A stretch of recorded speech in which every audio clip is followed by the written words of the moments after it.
Hi everyone, I'm Chris, the Aquarius Traveller. Make sure you subscribe for your worldwide travel content and inspiration.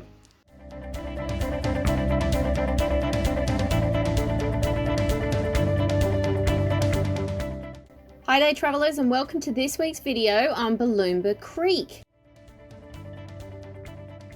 When you're visiting the area, you have the option to visit an amazing waterfall,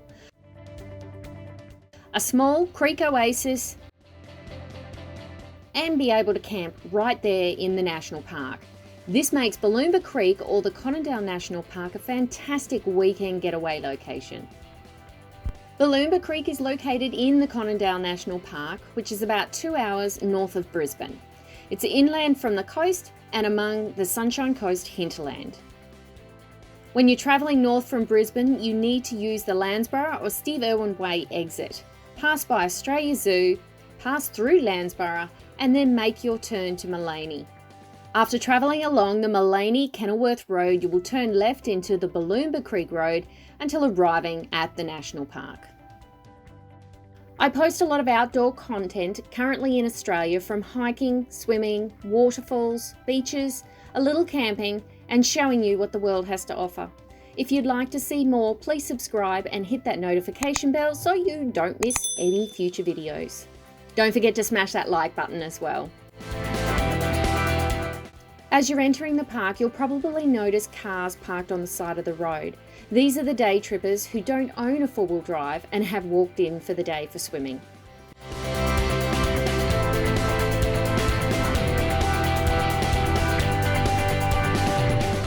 You will have at least one creek crossing to go through to enter the park. It's highly recommended for a four-wheel drive or at least a high clearance vehicle. But if the water levels are low, I have seen other smaller vehicles getting through. Be mindful that it's not a formed road and the creek does contain lots of large rocks, so this is what you'll be driving over. If you're going to the day use area, then there are a couple of other creek crossings.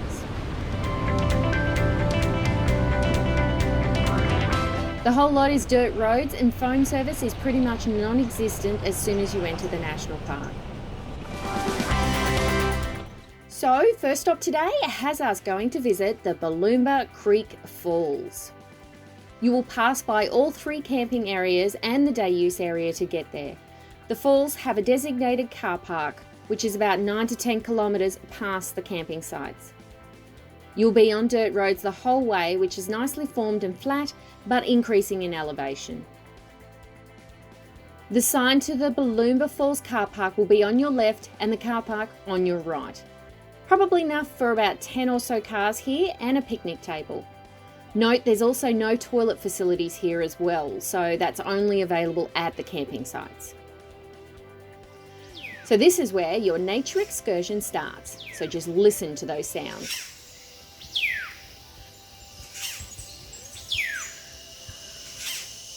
The waterfall is a 3-kilometre return trip from the car park, but if you're really keen, it's an 18-kilometre return hike from the day use area. The path is really easy to walk on and just slightly elevated. It's classed as a level 3, which is recommended for people with some bushwalking experience. Normally this would require closed-in shoes, although I think it'll be fine with thongs or flip-flops. Don't forget your swimmers, a hat, a towel if you need it, water, and maybe some snacks. It's only 1.5 kilometres, then it should take about 20 to 30 minutes to get there. As you're walking along, don't confuse the smaller waterhole for the actual falls, although you can swim here too. This is also a great spot for the kids with their shallow water and a very easy entry. It's only another 200 metres to get to the larger Booloumba Falls. The Booloumba Creek Falls has two parts. The top section provides cascades and a backdrop to a series of rock pools. The falls are about 2 metres with some extra cascades and rock pools above. However, the main pool is deep and around 15 metres wide, so you could probably swim a few laps, I reckon.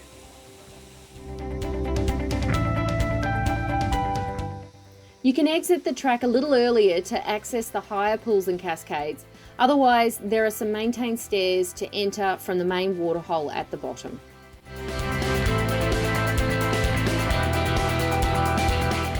Most of it you'll be treading water, but towards the sides you will find a couple of other rocks to sit or stand on. Try for a natural shower under the falls. Or if there hasn't been any rain for a while, bring some goggles and have a look underneath.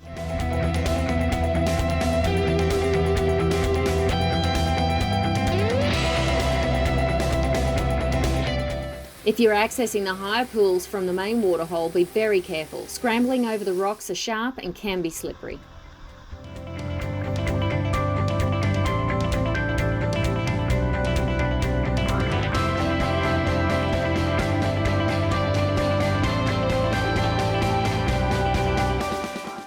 Then the swimming was over and time to drive the 9 kilometres back to camping area 3 to check in and spend the afternoon beside the creek.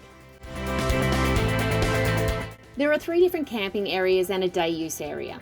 Camping area 3 is the most sought after, being in a great position along the creek. However, it is only suitable for tents and swags. If you have a camper or a caravan, then you need to use camping area 4, which is a grassed area and more open plan. And then you can walk to the creek from there, as it's not very far.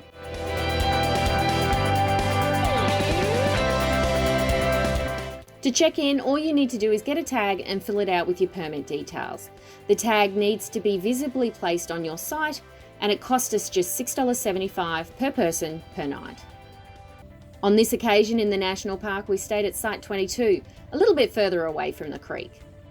The sites and the car park are separated by wood barricades, and therefore why they don't allow caravans. There are only 24 sites all up. The first 10 are located along the creek with the rest in behind.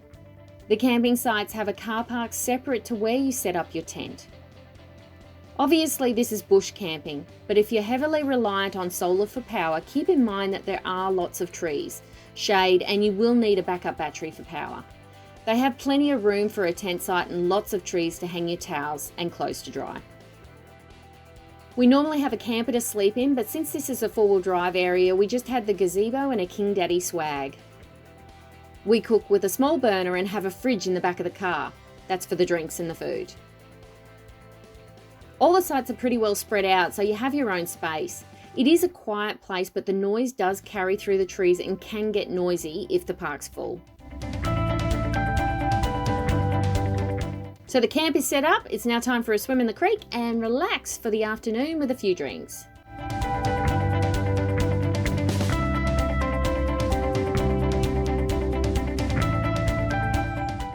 This is one of the biggest draw cards for people to stay in Booloumba Creek and this camping area.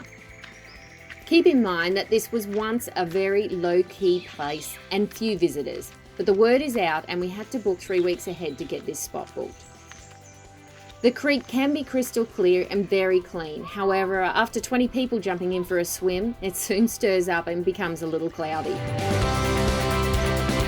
Also note that the water can be on the cooler side even in the summer. I think this is from all the shaded areas and lots of trees. I guess it's kind of refreshing on a hot summer's day though. Right beside camping site 1 is the entrance to the creek swimming area and can get lots of walking traffic from the camping area across the road and the one that you're staying at. Therefore, it wouldn't be my first choice to pick site 1 or 2 for my camping spot. Just for your consideration that there will be animals around. Apart from the common kookaburras and goannas, there was even this baby snake swimming from one side of the creek to the other. He scared the crap out of me, but I think he was just as stunned as I was and swam off pretty quick. After chilling for the afternoon, we settled back into our site, watched the animals pass by and listened for all the sounds in the national park.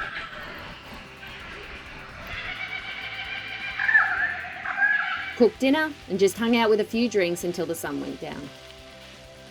Thanks so much for watching today's edition, and I hope I have enticed you to visit the Conondale National Park for the Booloumba Creek swimming, visiting the Booloumba Falls, and along with camping in the National Park. If you have enjoyed today's video, don't forget to smash that like button. It helps out my channel and continue making these videos for you. I'll see you next time, guys. bye.